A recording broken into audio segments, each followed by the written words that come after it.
todos, estamos aqui com um time muito bacana de pesquisadores renomados para a nossa mesa redonda do papel dos grandes inquéritos nacional para o direcionamento de políticas públicas. Então, eu vou ter o prazer de chamar cada um deles, eles vão ter 12 minutos para apresentar a sua palestra, e aí eu vou começar com o professor Gilberto Cacchi, que é professor titular do Instituto de Nutrição José de Castro, da UFRJ, e coordenador geral do ENANI 2019, membro do Comitê de Saúde Coletiva em Nutrição e pesquisador de produtividade CNPq 1A. O Gilberto vai trazer para a gente um pouco, a palestra dele é o Estado Nutricional na Primeira Infância, diagnóstico da situação e recomendações a partir do ENANI. Gilberto, bem-vindo, é um prazer ter você aqui conosco, a palavra é toda sua. Obrigado, Renata, estou compartilhando, acho que está aí, né? Bom, então, começando, quero primeiro agradecer essa oportunidade, o convite da Abrasco, da organização, agradecer também aqui os membros do ENANI, em particular a Paula Normando, que sempre prepara essas belas apresentações, e também uma satisfação enorme, como a Renata já falou, estar aqui do lado desse time tão especial, pessoas tão queridas, né? A gente vai falar um pouco hoje sobre o ENANI, como que ele está trazendo evidência para a reformulação de políticas. Então, eu vou, enfim, direto ao assunto, né? A gente não tem muito tempo, mas começar dizendo que é uma chamada, né? Foi uma chamada pública. A CEGAM do Ministério da Saúde, durante alguns anos, acumulou recursos para poder fazer essa chamada, ela junto com o DECIT, ambos do Ministério, gerenciada pelo CNPq. Nós tivemos essa felicidade de sermos escolhidos dessa chamada e estamos aí desde 2017 trabalhando bastante na produção, né, na execução, concepção desse estudo. O ENANI 2019, a gente criou esse branding porque, na realidade, existe um ENANI 2024 contratado. Ele é uma iniciativa de um consórcio de instituições de pesquisa e ensino baseadas no estado do Rio de Janeiro, liderado pela UFRJ, participação aqui da UF, Fiocruz, da UERJ, e a gente contou com a participação também de dois grandes organismos, né? A SAIS, que executou essa coleta, e o Diagnósticos Brasil, responsáveis pela análise dos biomarcadores de sangue.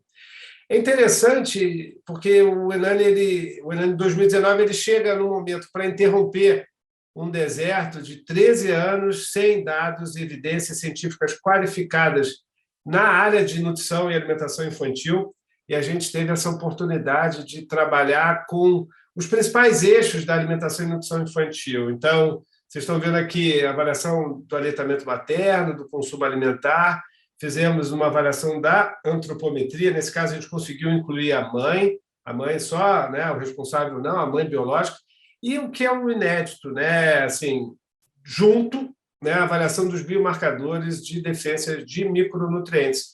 Nós conseguimos fazer uma avaliação de um elenco bastante importante de biomarcadores, fugindo ali daqueles básicos, apenas vitamina A, ferro, etc. Bom, então, falar um pouco sobre a pesquisa, o plano amostral. Vocês estão vendo esse mapa aqui, no lado direito, a distribuição espacial, 123 municípios espalhados pelas 5 macro-regiões. A gente, então, tem o foco de crianças menores de 59 meses. Foram, ao todo, 12.524 domicílios pesquisados, 14.558 crianças, e a questão do sangue, a gente fez uma opção por não coletar sangue em menores de 6 meses. Então, 8.829 crianças entre 6 e 59 meses coletaram sangue. Isso representa mais ou menos 70%. Um grande desafio, mas que é possível fazer coleta de sangue domiciliar. Bom, então, como um estudo de base populacional, fizemos ponderação e calibração da amostra. Ele é um estudo complexo e, em algum momento do ano que vem, a gente vai documentar isso e divulgar, o banco vai se tornar público. São inúmeros pesos, são 26 pesos amostrais, Então, na realidade, esses pesos eles são usados, né, para representar a população. A gente tem documentado em vários relatórios essa expansão. A questão da calibração, ela também é bastante importante, porque, né, você consegue compensar para a não resposta, calcular essas estimativas com base nesses totais populacionais, basicamente macro-região, faixa etária e sexo. Bom, então, eu acho que a gente falou os grandes eixos: dieta e aleitamento, antropometria e biomarcadores. Além disso, eu acho que a gente aproveitou, e com grande sucesso, essa oportunidade para explorar várias outras questões relevantes. Então, eu queria destacar que a gente estudou o desenvolvimento infantil, um dos poucos estudos nacionais que aplicou uma escala de desenvolvimento infantil. Estamos estudando o consumo de suplementos de nutrientes por essas crianças, medimos insegurança alimentar, a gente trabalhou com atualização e uma evolução desse indicador econômico nacional, mas ambiente alimentar, teve uma mesa hoje mais cedo, culinária doméstica, vários itens que, ao longo dos próximos anos, a gente vai conseguir explorar. Então, falar um pouco das evidências. Eu organizei esses resultados baseados nos 4 relatórios que já estão publicizados. Então, sempre vai ter aqui um infográfico, a chamada do encontro. A gente tem feito esses seminários, têm sido muito interessantes. Vocês sempre vão ver o link do YouTube, quem quiser conhecer mais o Enani, próximo seminário, dia 6 de dezembro, alimentação complementar. Mas esse primeiro relatório, sobre as questões metodológicas. Tem 5 artigos metodológicos publicados numa seção dos cadernos, com bastante informação.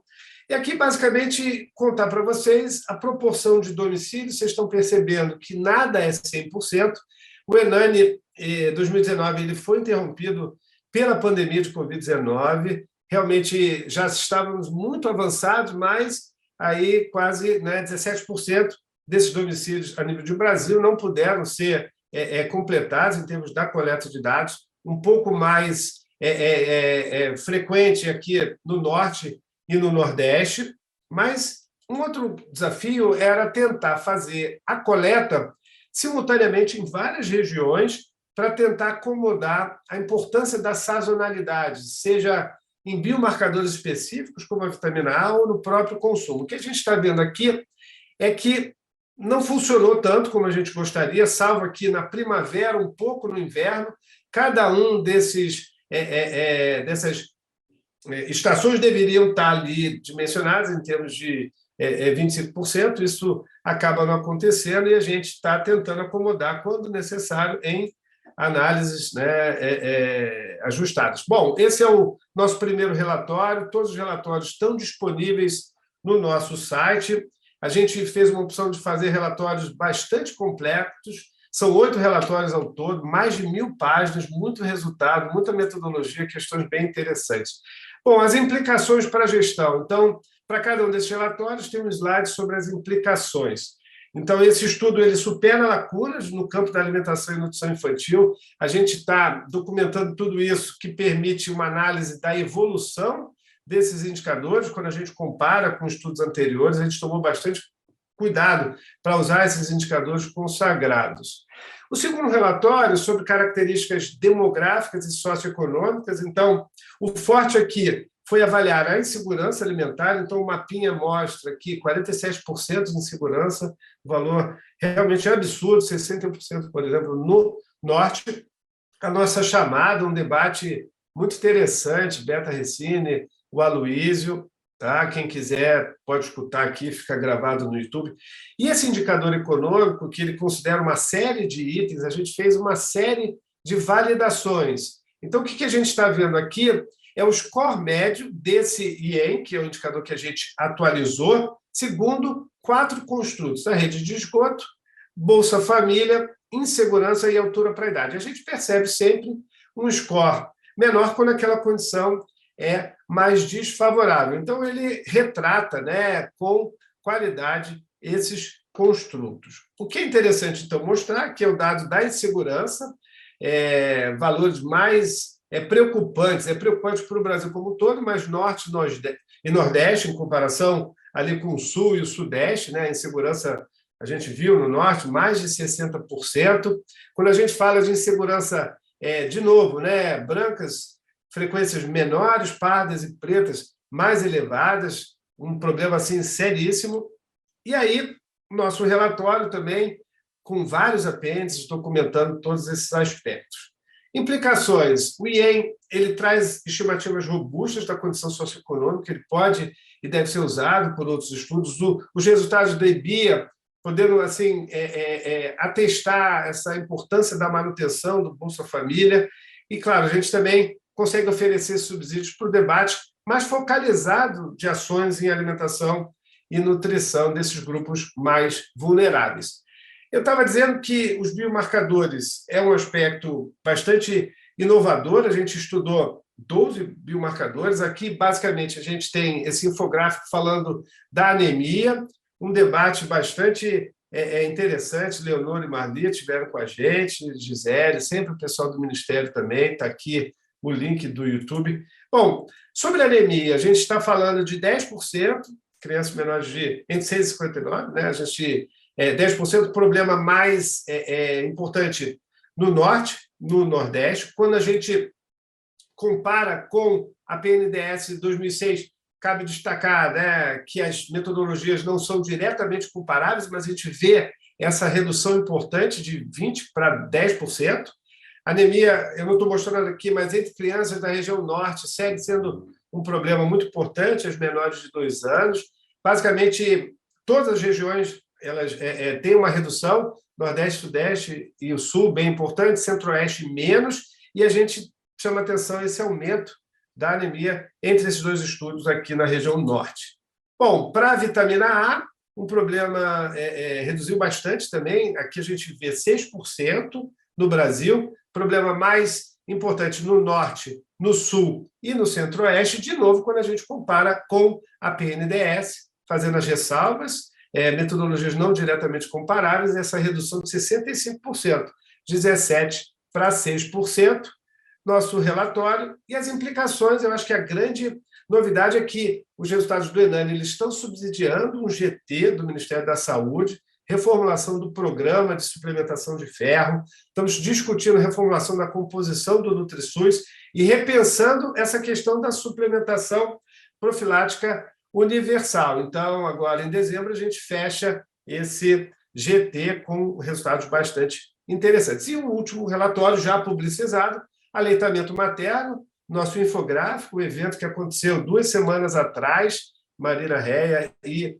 Elza discutiram com a gente. É interessante mostrar 45% aleitamento exclusivo, mais importante, né, mais alta frequência no Sul. Quando a gente olha a tendência histórica, né, é um aumento substancial de 2,9% para 45%. Quando a gente fala de aleitamento continuado, 52% no Brasil, mais alta a frequência ali no Norte e Nordeste, aí a gente já viu o Sul mais baixo, comparativamente uma trajetória de incremento menos intensa, mas ainda assim importante. Bom, nosso relatório está aqui nesse link, as implicações muito importantes para a questão do guia alimentar.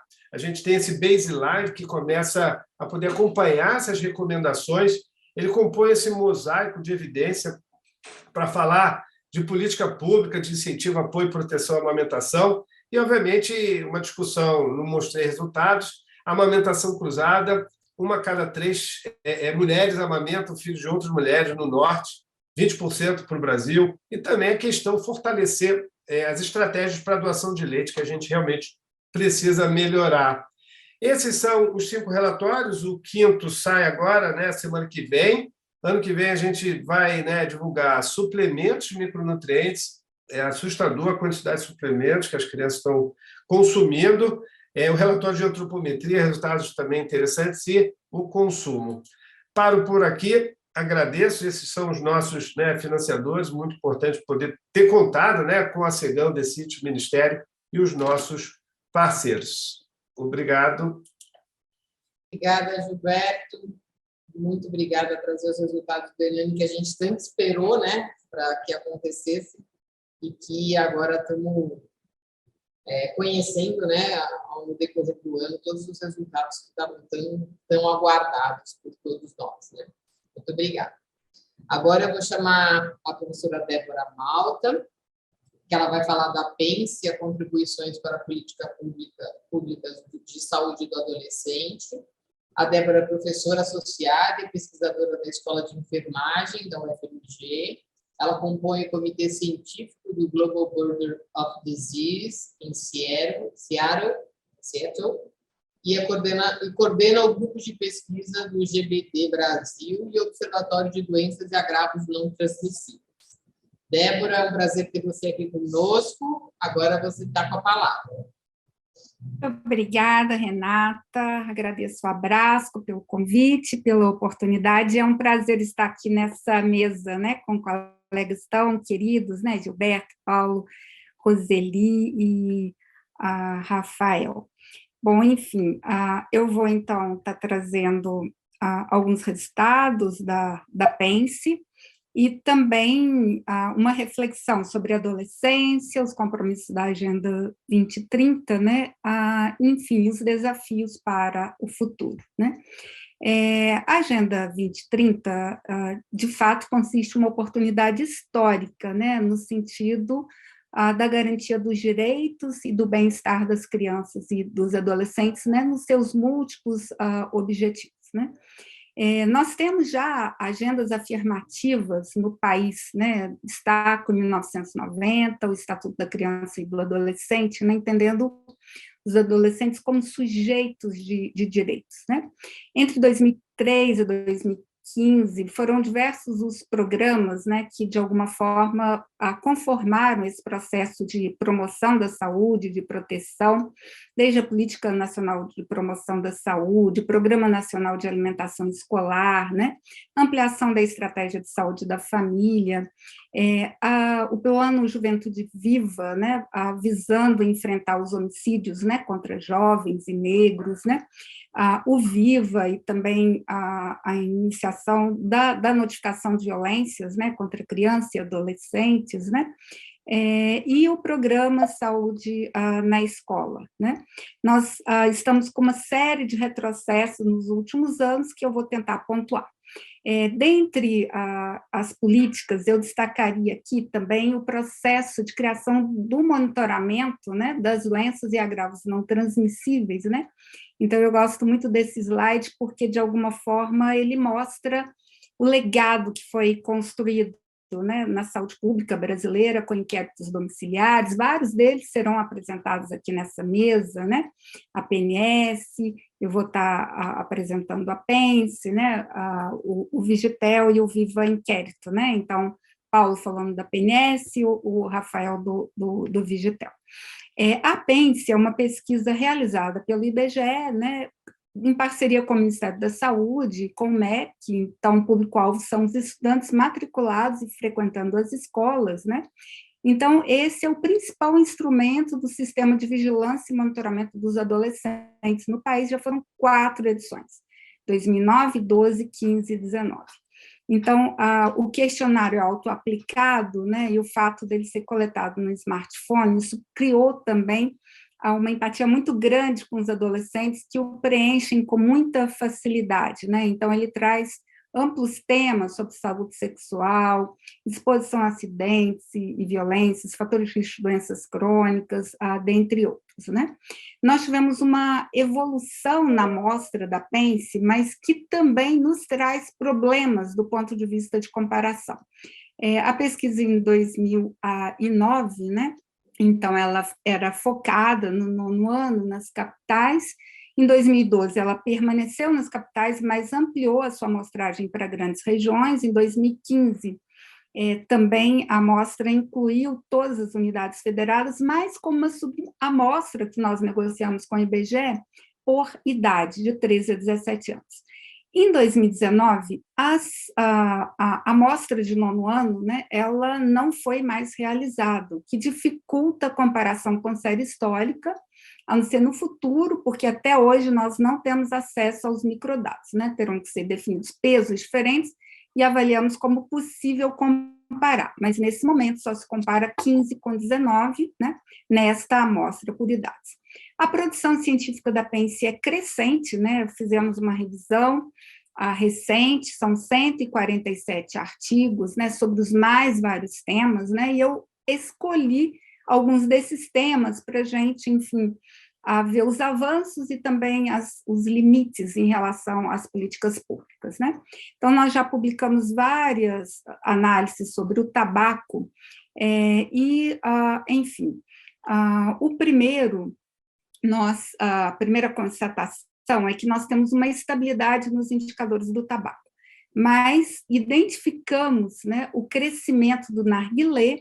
Isso já foi prontamente corrigido em 2014, né, no Decreto Presidencial de Ambientes Livres do Tabaco, nós inserimos, né, o narguilé proibindo o seu uso em ambientes fechados, né. Eu destaco ainda algumas outras legislações que foram muito importantes para a proteção dos adolescentes, como no passado a proibição da propaganda e, em 2009, a proibição da comercialização de cigarro eletrônico no país, né? Então, comparando os dados de 2015 e 2019 em relação à experimentação do tabaco, ela se mantém elevada, mas está estável, em 22%, né? Em relação ao uso do tabaco, também mantém 6,6%, e a gente não consegue, nesse momento, comparar com anos anteriores, né? Eu destacaria novas perguntas em 2019 em relação à experimentação de outros produtos do tabaco. E aí temos um grande problema, né? A experimentação é muito elevada, a experimentação de narguilé, quase um terço, né? 27%, experimentação de cigarro eletrônico, 17%, né? E de outros produtos, 9,3%. Então, isso reflete, de alguma forma, falha nas políticas regulatórias que precisariam ter sido atualizadas, né? Os preços do tabaco, eles estão estáveis, né? Não há fiscalização em relação ao cigarro eletrônico e ao narguilé, né? Mesmo sendo proibido, né, a comercialização do cigarro eletrônico, as vendas são livres na internet, né? E faltam fiscalizações, né, em relação ao narguilé e ambientes fechados, né? Eu destacaria, se a média no país do narguilé é de 27%, nós temos estados como Paraná e Distrito Federal, que a experimentação já tem mais da metade da população de adolescentes já com a experimentação do tabaco. E também eu destacaria aqui uma falha no questionário atual da PENSE de 2019, que eliminou uma questão que somava todos os outros produtos relacionados ao tabaco, né? Então, nós já publicávamos isso com os dados de 2015, mostrando que outros produtos do tabaco, que soma uso de cigarro e de qualquer produto do tabaco, ele aumentou de 7,6% para 9%. Provavelmente aumentou em 2019, mas a gente não tem mais como recuperar isso. Então, eu destacaria aqui a importância de que os inquéritos eles se mantivessem estáveis, né, na sua amostra e também nas suas perguntas, até para que possamos avaliar a sua tendência histórica. O álcool eu destacaria como, de fato, um grande problema na saúde dos adolescentes, né? Nós temos várias análises, né? E em 2019, comparando com 2015, eu destacaria, enfim, que nós aumentamos, né, a frequência, né, de adolescentes que se referem, né, ter embriagado, né? A experimentação ela continua muito elevada, 61%, e o consumo de bebidas alcoólicas também é próximo de 30%, consumo regular, né? Então é algo muito preocupante, né? E com inúmeras falhas no processo regulatório. A nossa lei é falha, libera o marketing da cerveja, né? Então o uso do álcool ele é bastante normalizado no país, né? A prática de open bar, né, nessa faixa etária, ela é contínua, né? Tem baixa fiscalização, inclusive na venda, embora seja proibido, 27% dos adolescentes conseguem comprar normalmente o álcool em bares. Destacando aqui uma curiosidade, né, que as meninas estão, né, bebem mais que os meninos, né, e o que pode ser, inclusive, uma tendência, uma convergência que nós temos visto também em outras pesquisas e também no Vigitel, né, mostrando, então, a aproximação do consumo entre homens e mulheres, né.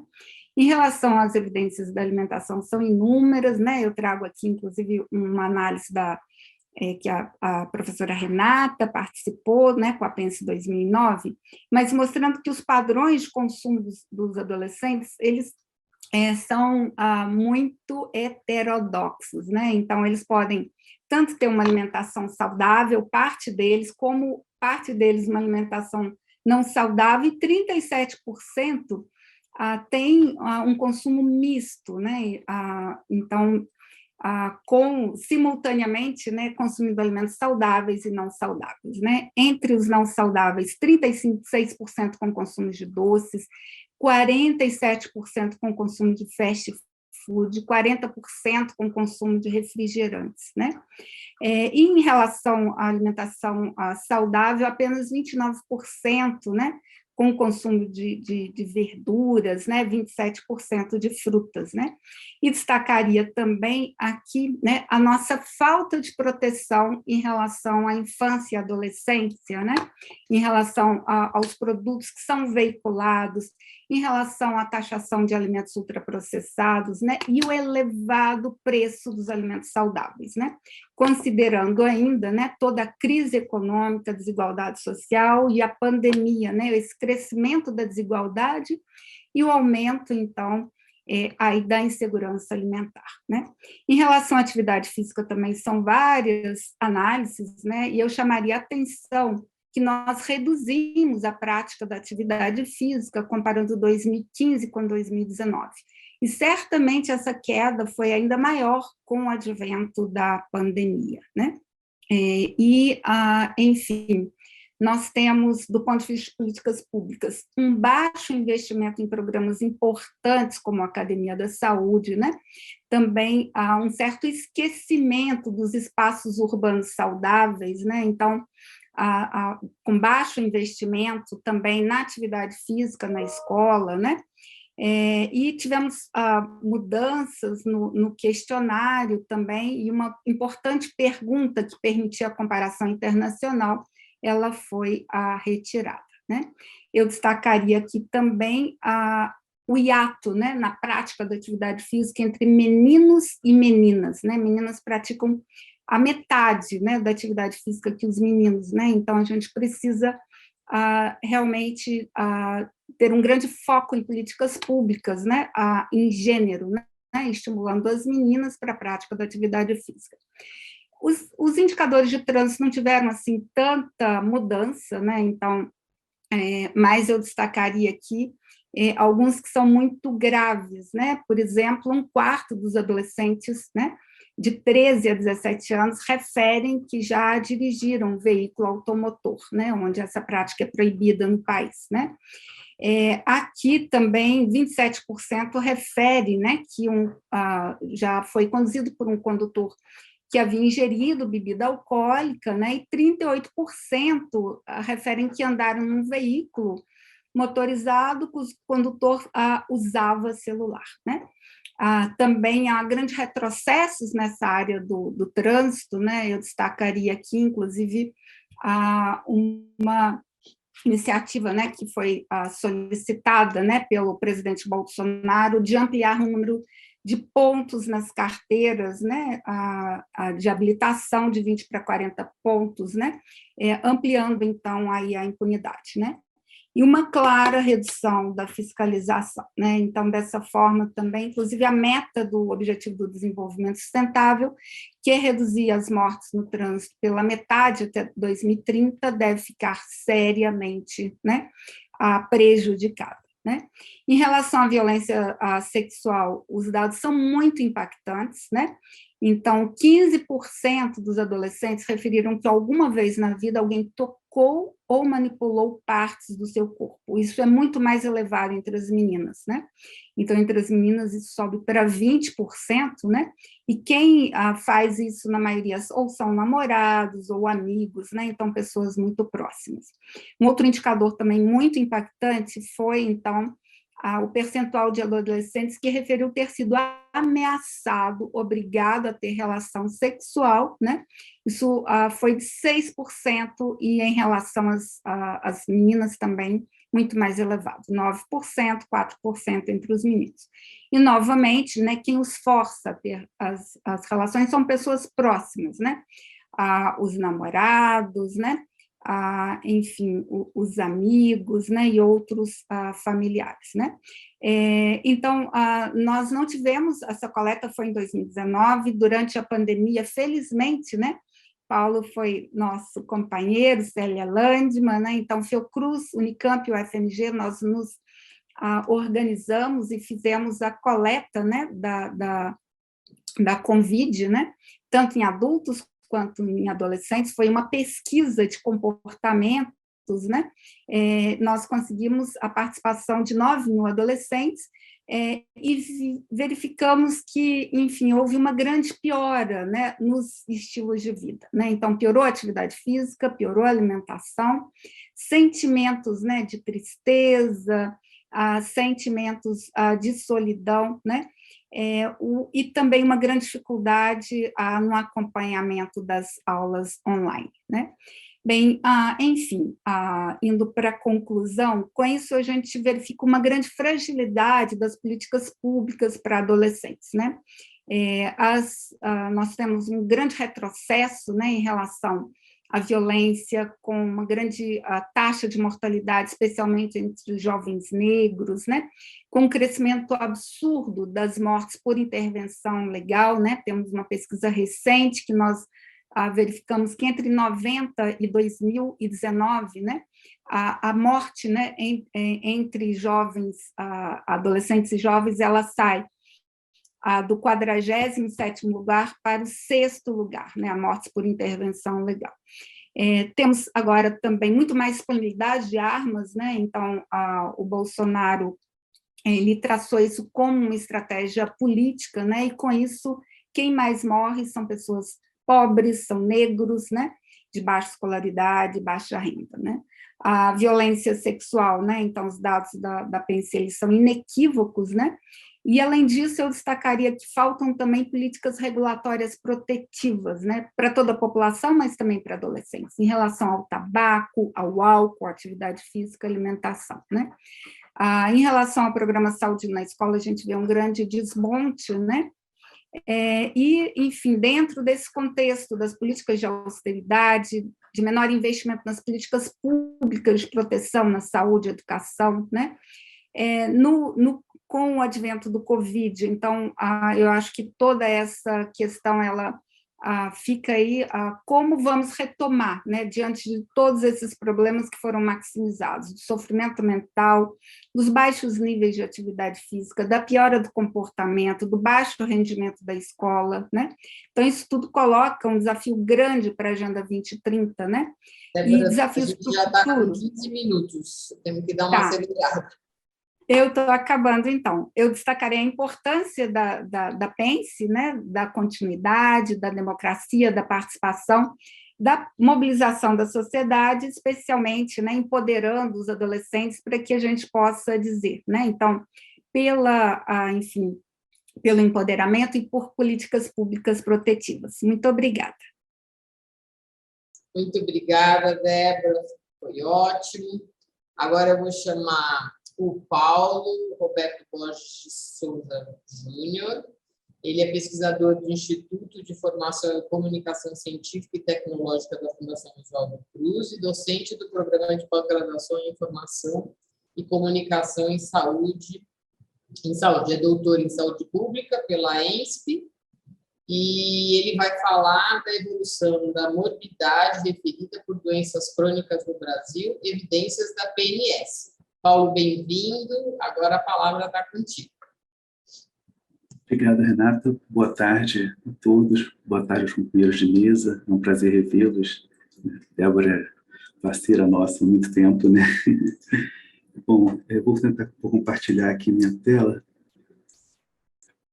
Essa aqui.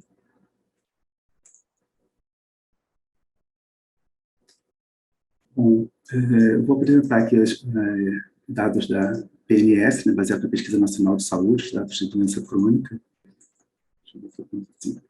Então, em relação aos inquéritos em saúde, no Brasil, a geração periódica de informações, né, de base populacional tem sido uma ferramenta indispensável, né, para monitorar o acesso, a utilização do serviço de saúde, né, deu para ver pelas duas apresentações anteriores, né.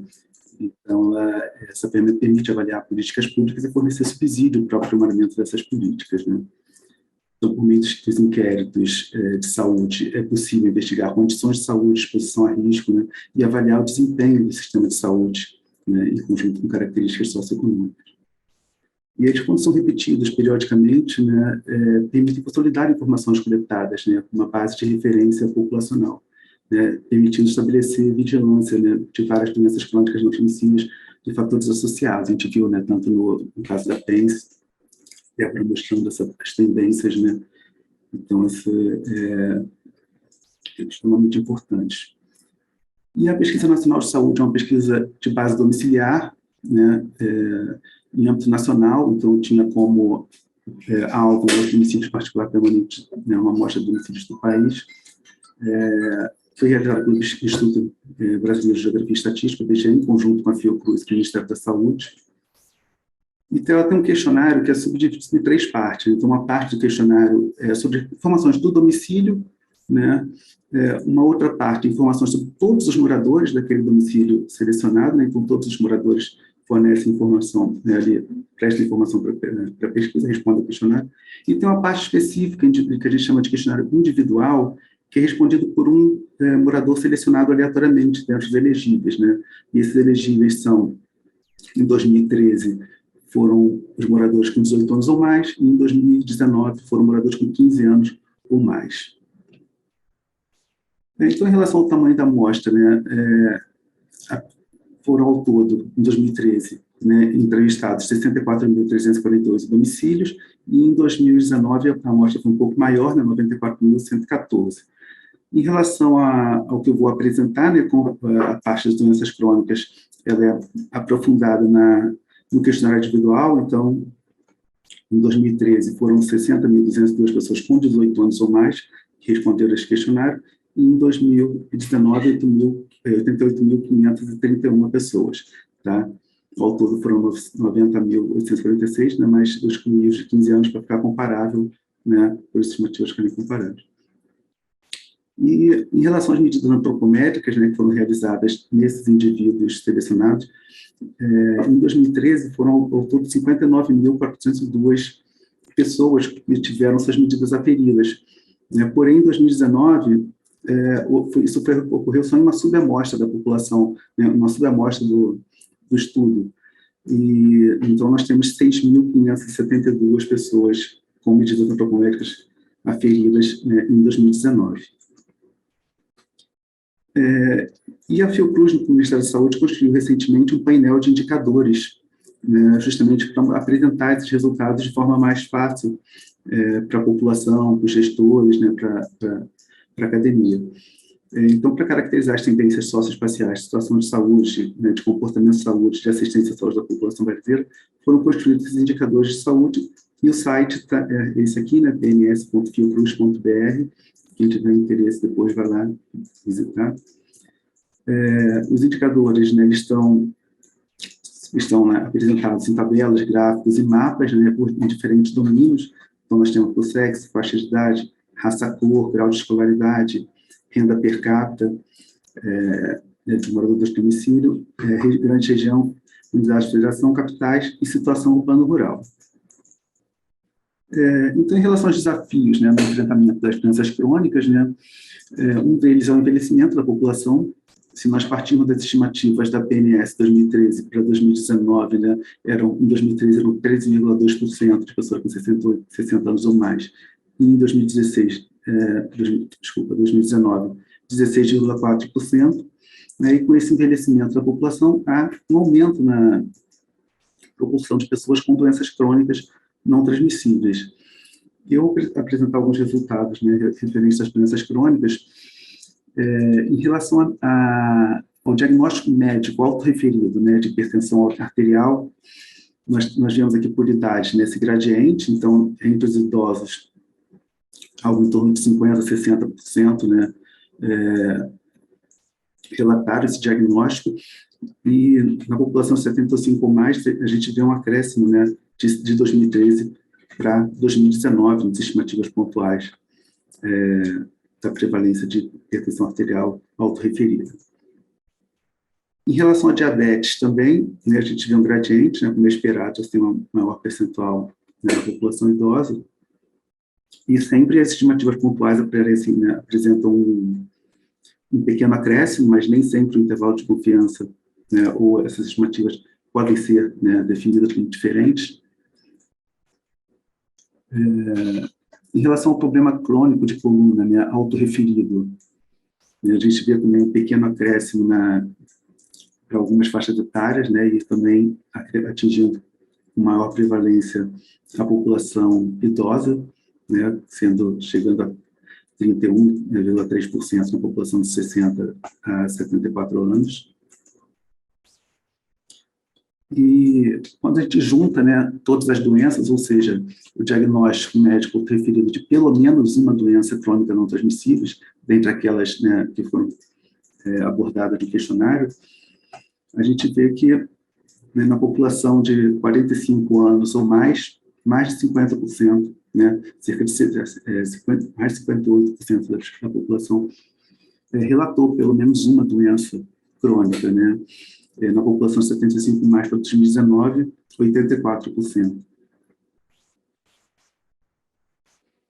E avaliando a depressão, aqui eu trouxe ela não em relação à faixa etária, mas por sexo, então dá para ver que houve um aumento, né, na prevalência,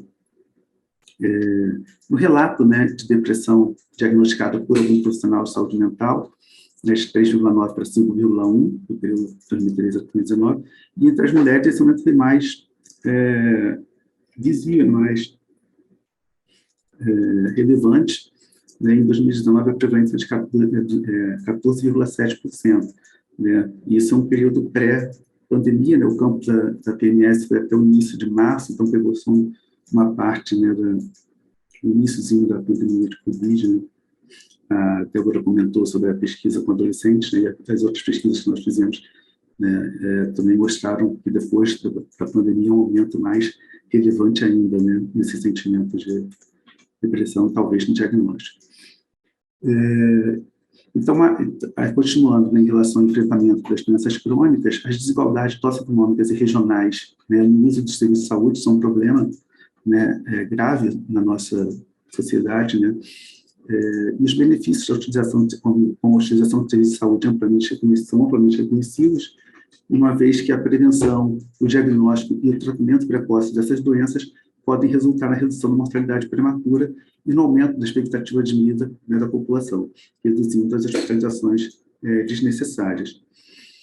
Então, vendo os indicadores por classe de rendimento domiciliar per capita, né, esse indicador aqui é a realização de exame de sangue para medir a glicemia. A gente vê que entre os mais pobres, né, aqueles mais, que recebem até um salário mínimo, né, essa proporção é mais alta, embora, né, de 2013 para 2019 houve uma redução, né, para praticamente todas as classes de rendimento.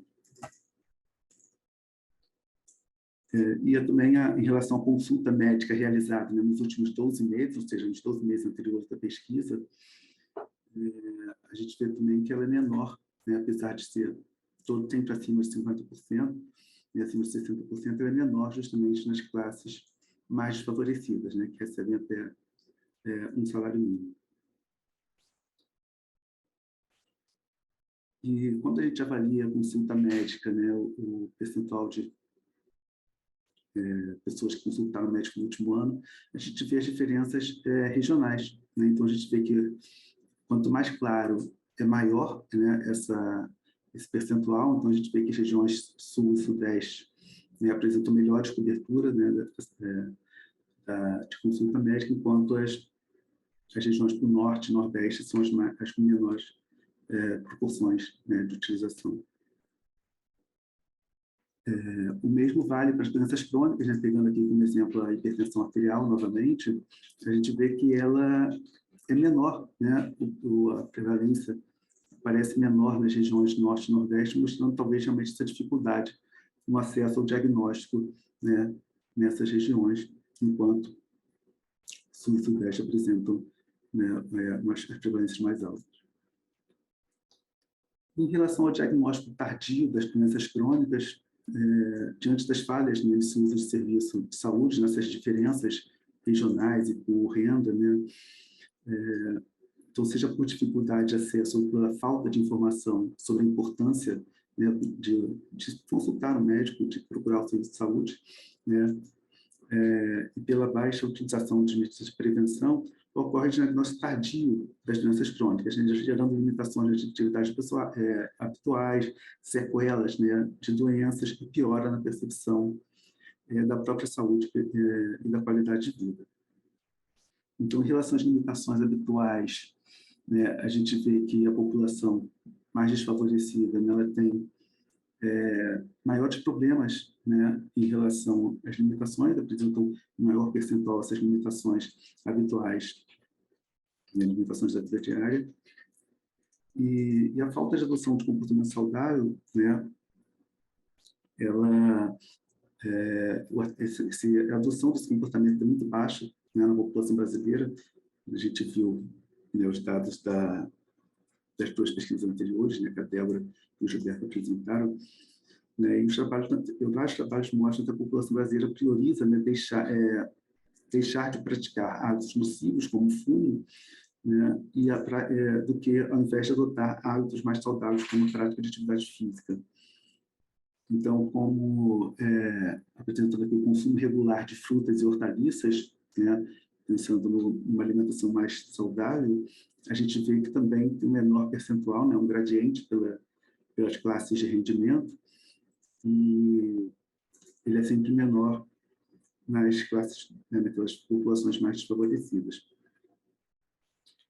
A prática adequada também de atividade física no lazer, né, também é menor nas populações menos favorecidas, embora tenha ocorrido um aumento, né, nesse percentual de 2013 para 2019 em todas as faixas de renda.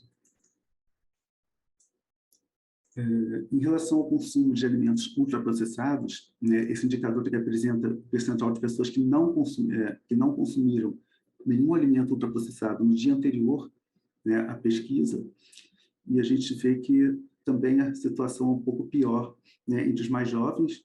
Eles consomem, né, como a própria Débora apresentou, né, eles têm mais um hábito de consumir com mais frequência esses alimentos, mas ainda assim, como um todo, né, mais de 70% da população consumiu algum alimento ultraprocessado no dia anterior à pesquisa. E falando um pouco da obesidade, né, já que a gente falou de alimentação, a gente vê um aumento na prevalência de obesidade, tanto em homens quanto em mulheres, embora o intervalo a precisão da estimativa para 2019, né, ficou bastante prejudicada, porque houve uma redução no tamanho da amostra, né, relacionada a medidas antropométricas. Então, é difícil um pouco de comparar, mas aparentemente há um aumento, né, nesse indicador entre os anos 2013 e 2019. Então, em considerações finais, esses indicadores de saúde apresentados mostram que a população desfavorecida socialmente tem menor adoção por comportamentos saudáveis, tem maior prevalência de hábitos nocivos à saúde, né, e usa com menos frequência os serviços de saúde, o que leva a diagnóstico tardio de doenças crônicas, mais limitações funcionais, né, devido a essas doenças, pior autoavaliação da saúde e um número menor de anos de vida saudável. Obrigado. Obrigada, Paulo. Foi ótimo as atualizações da Pesquisa Nacional de Saúde. E agora vamos dar sequência à nossa mesa. Eu gostaria de chamar o professor Rafael Moreira Claro, que é professor associado do Departamento de Nutrição da Escola de Enfermagem da Universidade Federal de Minas, do FMG. Ele é nutricionista, mestre em saúde pública e doutor em saúde pública aqui pela Universidade de São Paulo. Ele vai falar do monitoramento de comportamento de risco à saúde em adultos através do Vigitel. Rafa, a palavra está com você, por favor. Olá, é um prazer estar aqui, né? Agradeço desde já pelo convite, não só para falar disso, mas também para estar perto de tantos amigos. Não é uma pena a gente não estar de fato muito próximo, mas vamos lá, 12 minutos para isso, então vamos conversar um pouquinho sobre Vigitel agora. O Vigitel é resultado de dois experimentos piloto que nasceram numa parceria entre o Ministério da Saúde e o Núcleo de Pesquisas Epidemiológicas para Nutrição e Saúde na USP, né? O primeiro deles, exclusivo com o município de São Paulo, e o segundo envolvendo aí 5 capitais, uma de cada uma das grandes regiões geográficas do Brasil. A ideia à época era justamente desenvolver uma metodologia que permitisse a obtenção de dados anuais dentro de um custo restrito, tendo em vista que os inquéritos populacionais costumam demandar lá muito investimento financeiro e muita preparação logística. O método escolhido à época foi justamente trabalhar com entrevistas por telefone, inspirado aí principalmente no BR-FSS, que é um inquérito que o CDC conduz desde a década de 80 nos Estados Unidos. Então, adaptou-se essa metodologia para que a gente pudesse coletar dados por telefone para a população brasileira. Terminados os pilotos, em 2006, o Ministério da Saúde, então, adotou o Vigitel, né, trouxe para si a gestão do inquérito, e desde lá ele continua trabalhando com uma metodologia muito parecida até os dias de hoje. Então, são entrevistados aí adultos, né, indivíduos com 18 anos ou mais de idade, nas capitais de estado e Distrito Federal. A amostragem se baseia numa amostra mínima de mais ou menos 2.000 pessoas por cidade. É um sistema análogo àquele que usa-se para pesquisas eleitorais, né? E essas estimativas, que são anuais, são ajustadas para representar a composição sociodemográfica real de cada uma das cidades. Então, com base na projeção da população para cada um dos anos, esses dados do Vigitel são ponderados lá, permitindo para a gente ajustar não somente questões do delineamento do inquérito, como também problemas relacionados à não resposta, como o Gilberto trouxe aí para o Hernani, mas da cara da população de cada ano. A ideia inicial era que a periodicidade fosse contínua, então que a gente começasse a coleta na primeira quinzena de janeiro e terminasse começasse na segunda quinzena de janeiro e terminasse na primeira quinzena de dezembro, de maneira que a gente só perdesse ali um pequeno pedacinho do ano, permitindo captar ali variações sazonais desses fatores de risco, que essencialmente são comportamentos, né? E como é que funciona a entrevista do Vigitel? Bem, as operadoras de telefonia móvel até 2020 forneciam um cadastro, agora para a edição atual, em 2021, esse cadastro de linhas residenciais vem da Anatel, né? Nós fazemos ligações, então, para uma subamostra de telefones em cada cidade, de maneira a constatar se aquele número é elegível ou não elegível. Telefones empresariais, comerciais, fora de serviço, que não existe ou não atende, depois de 6 tentativas, são considerados inelegíveis.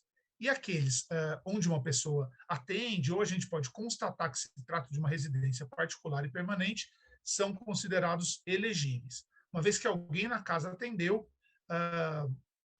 o entrevistador apresenta o inquérito e essa pessoa tem a opção, então, de participar ou recusar a participação. Se ela aceita, ela me fornece uma lista dos adultos que moram lá, sexo e idade de cada pessoa com mais de 18 anos, e nós selecionamos alguém para participar do inquérito. Se essa pessoa selecionada está em casa na hora, bingo, a gente vai lá e já faz a entrevista. Se essa pessoa não está, a gente agenda um retorno num horário oportuno. Bem, o Vigitel realiza entrevistas de domingo a domingo, então, de segunda a sexta-feira, as entrevistas são realizadas das 9 da manhã até as 8 horas da noite, em horário local. Então, o telecentro funciona por um período um pouco maior, para que a gente possa realizar aquelas entrevistas que estão num fuso horário diferente do fuso horário de Brasília. E o sistema utilizado aqui é o tal do sistema CAT, né? Então, nós temos o questionário num aplicativo de computador, e esse questionário inteligente executa uma série de procedimentos. Ele seleciona as linhas que devem ser chamadas, faz o sorteio do morador a ser entrevistado no domicílio, e o entrevistador, então a entrevista é feita por um ser humano, não é aquele sistema de URA, né, o robozinho, e esse entrevistador lê as questões na tela e marca as alternativas corretas. Isso tem uma série de vantagens, né, porque uma vez concluída a entrevista, nós já temos lá uma forma de fazer uma avaliação do controle de qualidade, e isso dá uma agilidade muito grande para a análise dos resultados. Bem, o Vigitel, que começou ali sua história em 2006, foi o primeiro inquérito nacional a completar 10 edições consecutivas. Então, lá em 2015, o Vigitel completou essa façanha aí, com 10 edições seguidas, mantendo lá um relativo padrão de qualidade, né? Salvo momentos pontuais, que em geral são aqueles anos em que há uma questão administrativa relacionada à licitação do inquérito, uma dificuldade em relação à contratação da empresa que executa essas chamadas, o sistema permaneceu aí em ótimo funcionamento.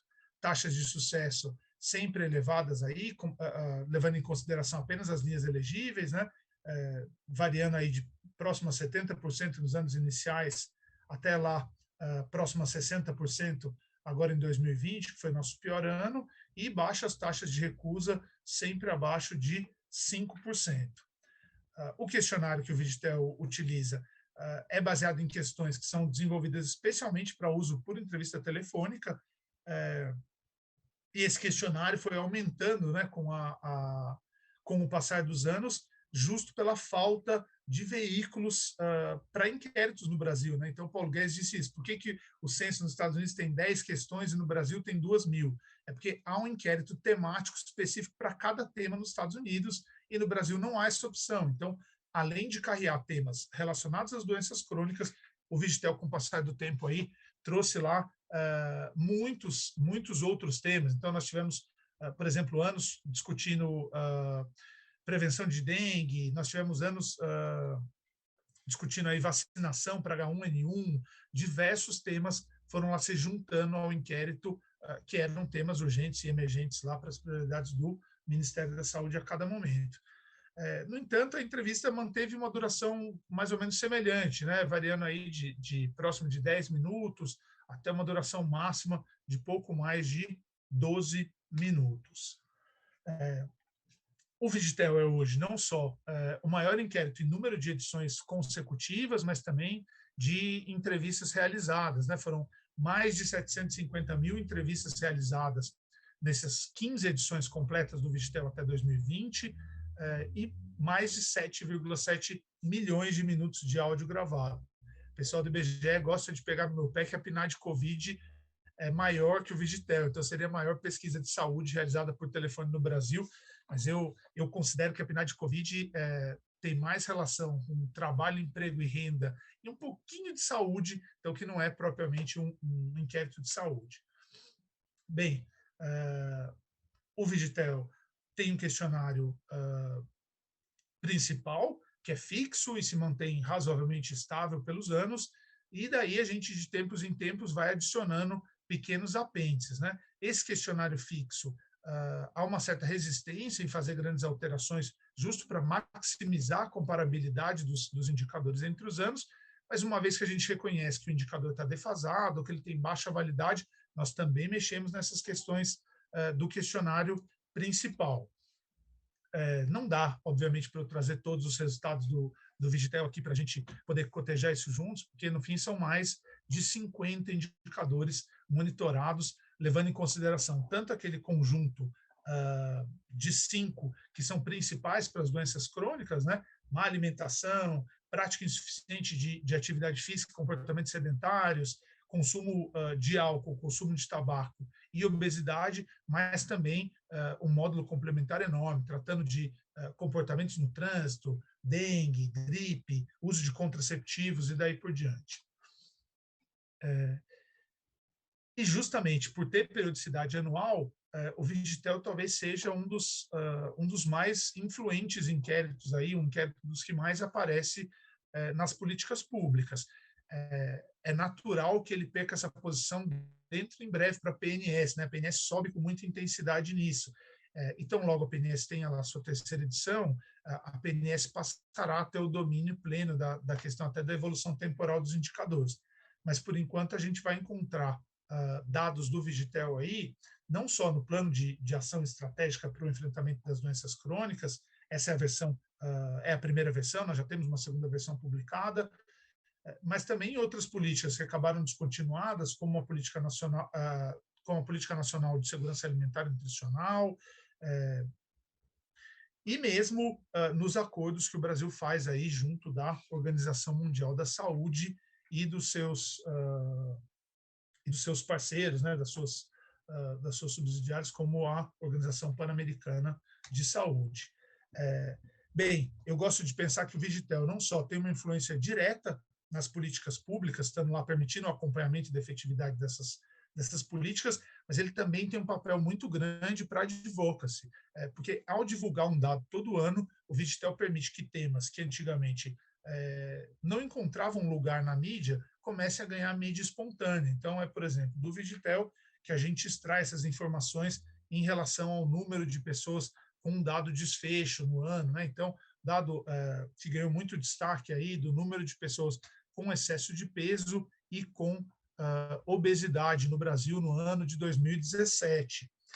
E isso é importante, da mídia espontânea, né? Uma mídia que seria cara demais para que a gente pudesse contratar isso, e vai trazendo lá diversos temas para que a gente possa sempre discutir. Então, aí o brasileiro está buscando vida mais saudável, indica a pesquisa, Vigitel, 1 em cada 3 brasileiros consome frutas e hortaliças regularmente, consumo de refrigerante no Brasil caiu 50% em 10 anos, Vigitel divulga a frequência de fumantes, ou mesmo o hábito de fumar cai entre os brasileiros. Bem, para a gente ir para o texto final aqui, né? Os resultados do Vigitel a gente encontra aí sempre sumarizados no relatório principal do sistema, que o Ministério da Saúde divulga a cada ano. Tradicionalmente, isso era divulgado no primeiro semestre. Em alguns anos, a gente acabou falhando com isso. Talvez no ano de 2021 tenha sido o ano mais complicado para esse procedimento. Mas a gente vai ter aí o grosso dos resultados, os indicadores principais disponíveis aqui no relatório que a gente encontra no portal do Ministério da Saúde. Os dados do Vigitel também são de uso e acesso público, então aqueles que quiserem ter acesso aos microdados podem fazê-lo também pelo site do Ministério da Saúde. Mais recentemente, o Ministério começou a produzir também relatórios complementares, né, de resultados do Vigitel. A série que ficou mais famosa aí foi aquela feita em parceria com a ANS, a doutora Débora participou sempre disso também. Então, em 2016, 17 e 18, era um relatório tratando especificamente os indicadores para a população que possuía plano de saúde. Em 2019, 2 novos suplementos foram incorporados aí, o Vigitel Brasil População Negra, era um recorte específico para a população que se auto-intitulava preta ou parda, e o Vigitel Brasil 2018, Comportamentos no Trânsito, que tinha apenas aqueles indicadores que eram relacionados ao comportamento do trânsito, como o próprio nome já diz, né? Que não fazem parte do core dos indicadores que estão no relatório anual. Infelizmente, esses suplementos acabaram descontinuados, não sei, não há previsão de quando a gente vai retomar essas análises, né? A despeito do atraso para a divulgação dos dados de 2020, esse ano a gente teve uma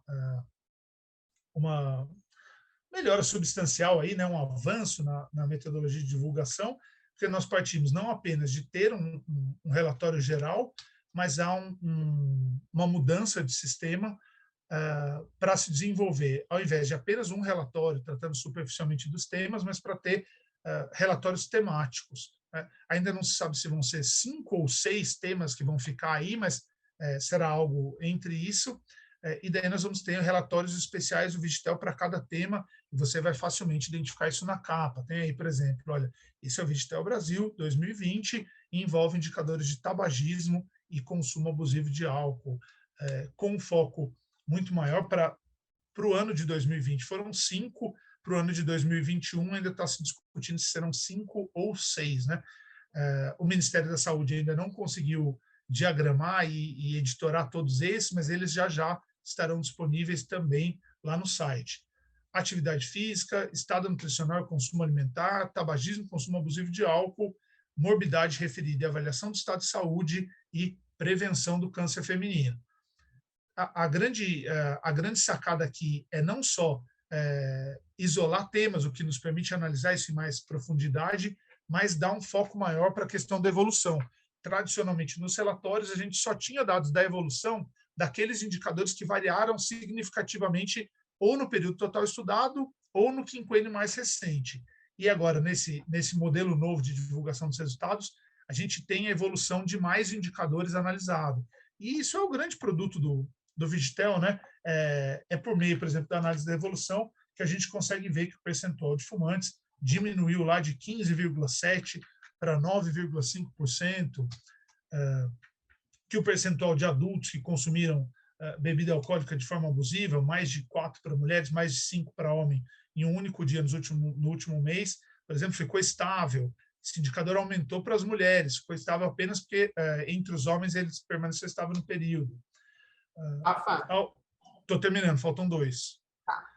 Que a obesidade também aumentou no período, né, de 11,8% para 21,5%, e que, por exemplo, o percentual de pessoas que praticam atividade física também aumentou aí de 30,3% para 36,9%. Beleza? Era isso. Muito obrigada, Rafa. Agora a gente vai ter... Foi ótima a apresentação, e agora a gente vai ter a Roseli fechando a mesa para depois a gente poder abrir para as perguntas. A Roseli vai falar do monitoramento do padrão alimentar pela POF, pesquisa de orçamento familiar. Ela é professora titular de epidemiologia nutricional no Instituto de Medicina Social da UERJ. Muito bom ter você por aqui. Roseli, a palavra está contigo. Muito obrigada pelo convite. Comissão científica, é um prazer estar ao lado aqui de tantos dados maravilhosos do Brasil. De vez em quando a gente esquece, né? Quanta coisa boa a gente consegue produzir.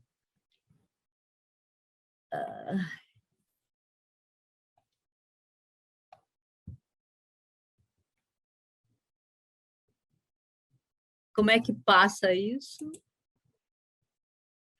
Ok. Bom, então eu vou falar da análise de consumo alimentar pessoal no Brasil, que é uma pesquisa, né, que é uma parte uma amostra, né, uma subamostra da POF, é uma parceria do Ministério com o IBGE, e tem coordenação técnica nesse último 2017-2018, né, minha, da Rosângela Alves Pereira, da Dirce Marchione e da Edna Io. Além daquela publicação do IBGE, semana passada saiu um suplemento, né, com dados que eu vou parcialmente apresentar hoje sobre vários aspectos dessa pesquisa de consumo, dessa evolução, né, desses 2 inquéritos que nós temos no Brasil, né? Esse é um esforço de muitas pessoas, né, que conseguiram produzir esses dados, e eles já estão todos disponibilizados no IBGE. Então, as 2 pesquisas são sobre amostras, aproximadamente de 30% da população da POF, e nós temos esses 2 períodos, né, 2008, 2009 e 2017, 2018. Basicamente, o grosso do consumo alimentar brasileiro, que essas pesquisas permitem avaliar, né, não houve grande modificação, né? Arroz, feijão, café e pão de sal continuam sendo os principais produtos consumidos nas 2 pesquisas. O que se nota, né, e que aconteceu também quando a gente olha os dados da POF, que são de disponibilidade, é uma redução, né? Então, aqui são os percentuais de consumo, a frequência com que foram reportados no primeiro dia de avaliação, e há uma redução desses principais itens de consumo no Brasil de 2008, 2009 para 2017, 2018. Quando a gente olha, como todo mundo mostra, né, as desigualdades e inequidades no Brasil, essas coisas nunca são muito similares por renda. Então, esse e os próximos slides eu vou estar apresentando prevalências de consumo de itens da alimentação por quartos de renda. Então, o consumo de feijão reduziu-se, né, em todos os quartos de renda. A prevalência de consumo de frutas, né, a redução que a gente observou é muito mais pronunciada no primeiro quarto de renda. Houve um pequeno aumento de sucos, né, nesse período, mas essa importante redução, que já é pequena, né, então a gente tem uma tendência de aumento de consumo, assim como todas as pesquisas mostram, com o aumento de renda, quando a gente vê a evolução para pior, essa evolução é pior no primeiro quarto de renda. É baixo o consumo de grão integral no país, mas quando a gente olha a evolução disso por quarto de renda, a gente vê um aumento importante no último, né, na população com melhor nível de renda, e uma redução, né, que já é baixo, né, já não tem quase nada, mas uma redução disso no primeiro quarto de renda. Então, as pioras sempre são, né, maiores e as melhoras também são maiores, né, nas maiores classes de renda. A gente usa o consumo de sanduíches, quase o inverso, né? O feijão é um grande marcador de consumo de refeição e os sanduíches de consumo, né, de pular refeições, né? Trocar lanches por refeições. Houve um aumento em todas as faixas de renda e esse consumo era e é maior no maior quarto de renda.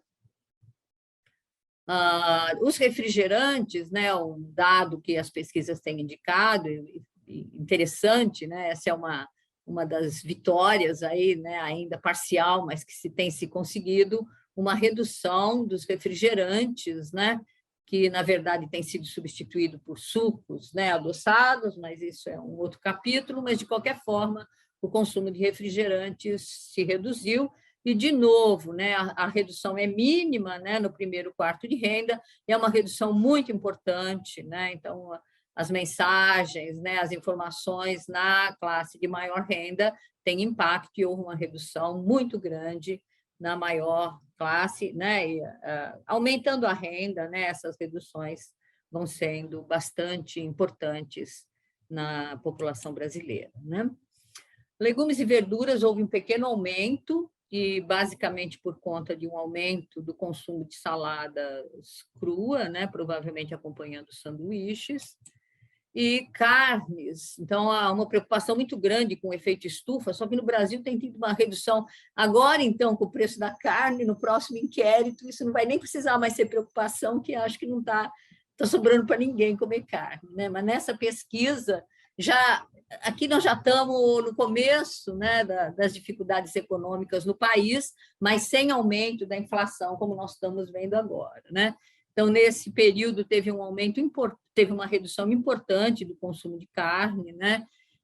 Tanto na zona urbana, de 49% para 39%, né? Referiram consumir carne, né, no primeiro dia de recordatório de 24 horas, e isso aconteceu também na zona rural. Teve um pequeno aumento para suínos e aves, e a redução ocorreu em todas as faixas de renda de consumo de carne.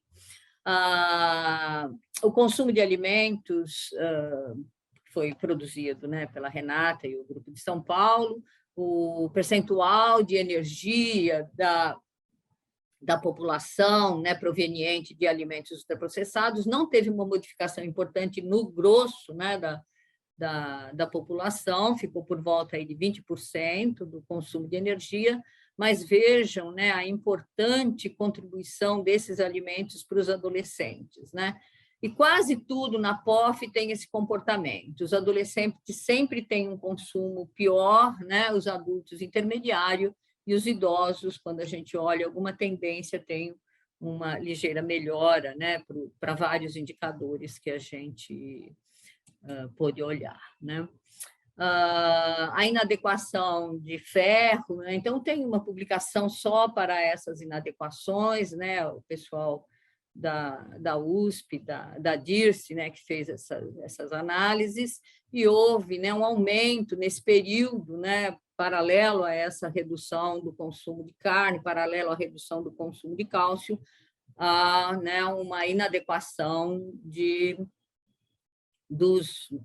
nutrientes, né? Aqui o ferro, então, com um aumento, né, da inadequação, particularmente em mulheres, onde esse problema é mais importante.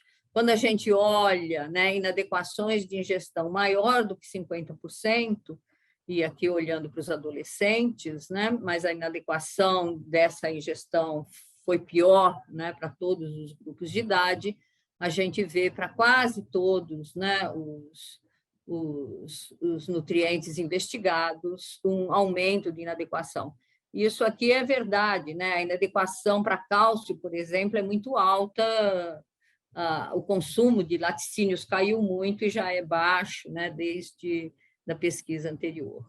Então, para os vários, né, em azul nós estamos representando os meninos, em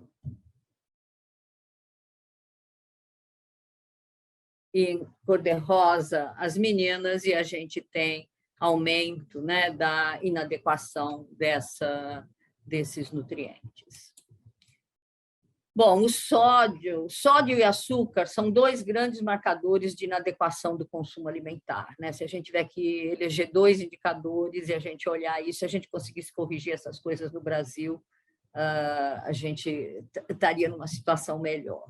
E já é alto, né? Isso aqui é a inadequação acima do limite superior, não é do que seria adequado, né? É do máximo do limite aceitável, e a gente tem mais de 70% da população adulta consumindo acima desse, né? Houve uma ligeira redução desse consumo em idosos e manutenção desse alto consumo na população em geral. O açúcar de adição, né? Houve um aumento no consumo de açúcar de adição. Isso aqui tem que ser visto com ligeira cautela. Houve uma mudança na forma de se coletar esses dados, que eu não vou entrar em detalhe. A gente tem um paper nesse suplemento só das modificações metodológicas, né, que podem estar influenciando e as medidas adotadas para a gente que permitissem fazer essas comparações. De qualquer forma, né, de novo, né, tanto em meninas como em meninos, no sexo masculino como no feminino, né, em adolescentes, adultos e idosos, a gente tem, né, um aumento do açúcar de adição, né? De novo, né, os adolescentes têm um comportamento pior, né, do que os outros grupos de idade.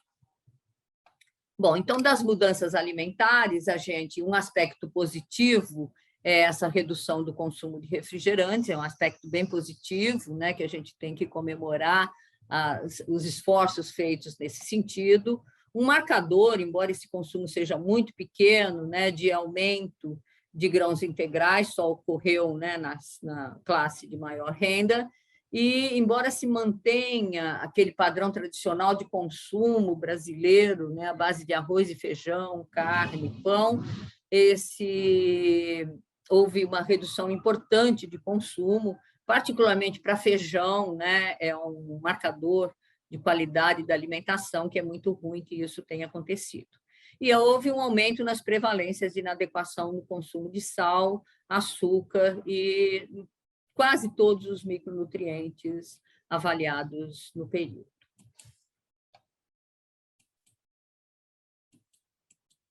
Bom, a gente tem uma avaliação, né, do consumo de alimentos fora do domicílio. Aqui, de novo, vale uma nota, porque os deliveries não são considerados fora do domicílio pela metodologia da POF, que acompanha, né, a metodologia do INA. Então, a gente tem quase estabilidade do consumo de alimentos fora do domicílio, né? considerando que a gente não está computando essa parte do consumo, e isso só não ocorreu em idosos, né? Excetuando a faixa de menor renda, onde, né, na faixa de meio a 1 e de 1 a 2 salários mínimos, houve um aumento desse consumo entre os idosos. Então, tem um paper, né, só sobre essa evolução do consumo de alimentos nesse suplemento da Revista de Saúde Pública. Foi também avaliado, né, o padrão de consumo só dos adultos brasileiros, e a gente ainda recupera, como quase todas as análises de padrão alimentar aqui obtido, né, por extração de componentes principais, por análise fatorial, né, com extração por componentes principais, e como em todos os estudos a gente consegue, né, recuperar um padrão tradicional no Brasil, mas com variações, né, ao longo, quando a gente olha o país como um todo. Então, a gente recuperou um padrão. Você está indo para o fim também? Estou. Então, tá bom. Esse é meu último slide. Vou fazer só uma conclusão. E quando a gente olha o custo de uma alimentação saudável e culturalmente aceitável no Brasil, nesse período, essas indicações no modelo 1 é quando eu tento adequar somente o consumo de frutas e verduras sem aumentar os alimentos ultraprocessados. E no modelo 2, incluindo tudo que a gente precisaria fazer de mudanças para prevenir as doenças crônicas não transmissíveis. É interessante discutir que, para adequar só frutas e verduras, as diferenças... Em preto é o inquérito primeiro, 2008-2009, e em claro, né, o último inquérito, as mudanças não são tão importantes, né? Mais importantes são as mudanças, e mais no segundo momento de análise, para a gente fazer uma adequação realmente, né, para a prevenção das doenças crônicas não transmissíveis. Então, nesse período de 10 anos, atingir uma alimentação saudável ficou mais caro, exceção para a população de menor renda, que quase não tem modificação, e lembrando que não teve, né, a inflação naquele período que nós estamos analisando, e o quadro deve estar muito pior no momento. Em fevereiro de 2022, nós vamos fazer um curso de 2 dias para treinamento desse uso desses dados. Quem tiver interessado, então, seguir pelo site do NEBIM. Obrigado por essa oportunidade de estar com todos esses colegas nessa mesa. Obrigada, Roseli, obrigada a todos. Nós temos apenas 5 minutos, porque a gente acabou excedendo um pouco todos os tempos aqui. Fora o CAC, que eu acho que ficou certinho, né, cara? Deixa eu só fazer 2 perguntas que apareceram no site. Primeiro, uma para a Débora. Como você avalia as mudanças na composição da amostra da PENSE? Houve melhora na pesquisa ou retrocedemos? E aí tem uma outra pergunta para o CAC.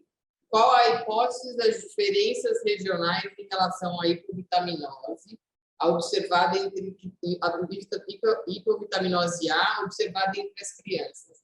Na sua apresentação, as regiões sul e sudeste apareceram com maior percentual de hipovitaminose A.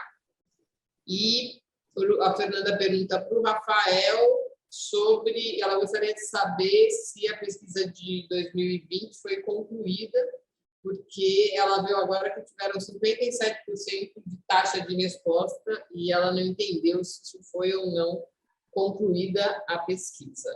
Vamos começar com essa rodada, daí depois a gente dá uma olhada, ver se aparece mais, e a gente vai ter que parar em função do nosso limite de tempo. Vamos lá, Débora, você quer começar? Pode ser. Muito obrigada, Renata, Elton Sadi. O que aconteceu aqui em 2019, a amostra da PENSE ela passou a ser uma amostra por idades, né? Isso é importante, inclusive amplia o nosso olhar, mas você perde a série histórica, né? Então, o que precisa? Primeiro, o IBGE disponibilizar os microdados de 2019, eles não foram disponibilizados ainda.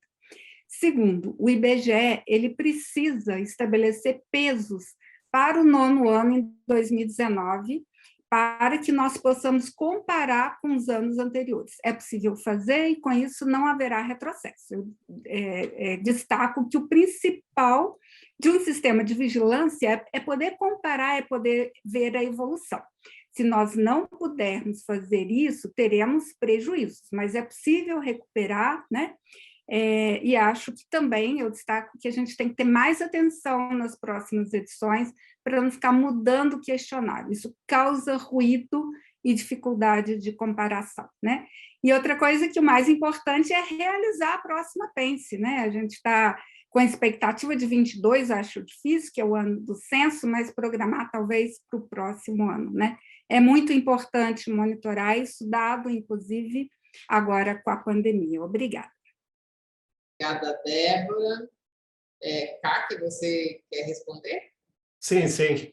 Bom, obrigado, Renata. Acho que primeiro só uma reflexão muito rápida, né, da importância desses grandes estudos, e a gente está, inclusive, trocando um pouco, né, evitando que, de repente, todo mundo vá aí a campo em 2023, 2024, e que a gente não tenha esses intervalos, como no caso da alimentação e nutrição infantil, né? Bom, assim, a gente tem uma preocupação desde o começo, o ENANE 2019, que é evidência qualificada para a gestão. Então, os primeiros resultados, Renato, na realidade, a gente trabalhou com perspectivas muito descritivas, né? Então, os nossos relatórios que foram usados, e no caso dos micronutrientes, muito usados para subsidiar essa reformulação do programa suplementação de ferro, vitamina A, eles têm essa dimensão descritiva. Então, a rigor, sendo bem objetivo, a gente não explorou as hipóteses, né? Então, assim, não quero especular. Claro que você tem uma série de possibilidades que a gente vai explicar e vai explorar no momento oportuno, o consumo de suplementos, a própria questão da dieta, que fica para o ano que vem. A gente tem recordatórios de 24 horas, mas eu acho que é isso. A gente tem ali prevalências baixas e as diferenças são muito tênues, né? Salvo quando a gente coloca um resultado para menores de 2 anos, inclusive o Centro-Oeste, que tem ali 11 e pouco, se eu não me engano, está no relatório, eu não mostrei aqui, a prevalência é um pouquinho mais alta. Então, a gente está com um temático na rua contratado para sair nos cadernos no ano que vem, sem spoiler, mas um dos artigos que a gente está explorando é essa tendência das deficiências, né? Da vitamina A e também da anemia, variáveis contextuais e outras que vão, enfim, sair, mas nesse momento depois a gente pode conversar mais, a gente não se arriscaria, não seria adequado, né? Mas, bom, é uma preocupação nossa, né? As questões da desigualdade regionais certamente estão na nossa agenda. Muito bem, obrigada, Kátia. Rafa, você tem que falar 2 minutos para responder, e tem várias perguntas novas aqui para você. Primeiro, como você, além da que eu já fiz, né? Como você avalia, você tem lidado com o declínio do uso do telefone fixo no país? Quais as implicações para a pesquisa? E se tem uma perspectiva de contato por celular? E como você avalia a comparação dos indicadores de Visitel, tendo essas possíveis mudanças na composição da amostra? Bem, vamos lá. Rapidamente, então. Eu perdi o nome da pessoa que fez a primeira questão, peço 1000 desculpas, viu? Eu tentei anotar aqui, deu tudo errado na minha mesa. Eu vou responder tudo num bloco só, né? A questão toda qual é? É que em 2020 havia uma perspectiva de que esse módulo do Visitel fixo seria apenas um pedaço do Visitel total. Foi a ideia de que a gente usaria aquele pouquinho que vocês viram e expandiria isso para coletar por fixo e móvel para todo o estado. E com a questão da pandemia, isso ficou inviável. Então, de fato, aquela taxa de sucesso é a pior de todas que nós tivemos na série. Então, aquele ano tem uma qualidade inferior às demais. Mas a ideia é justamente recobrar isso, né? Assim, fazendo a inclusão dos telefones móveis para que a gente não perca essa diferença de de qualidade de cobertura, né? Já que o número dos telefones fixos vem diminuindo no Brasil. Beleza? Então, haverá Vigitel com telefone móvel, capitais e estado dentro em breve, aguardem. 2020 foi suficiente, mas não foi um bom ano. Muito bem, obrigada, gente. Eu estou levando várias advertências aqui que eu não posso mais fazer perguntas, porque a gente já estourou o tempo limite da mesa e precisa começar outra mesa. Então, só me resta agradecer a todos, foi muito legal estar com vocês. Pena que não foi pessoalmente, mas muito obrigada por todos terem aceitado e por terem montado essa mesa tão legal. Obrigada, gente. Beijinhos, até a próxima.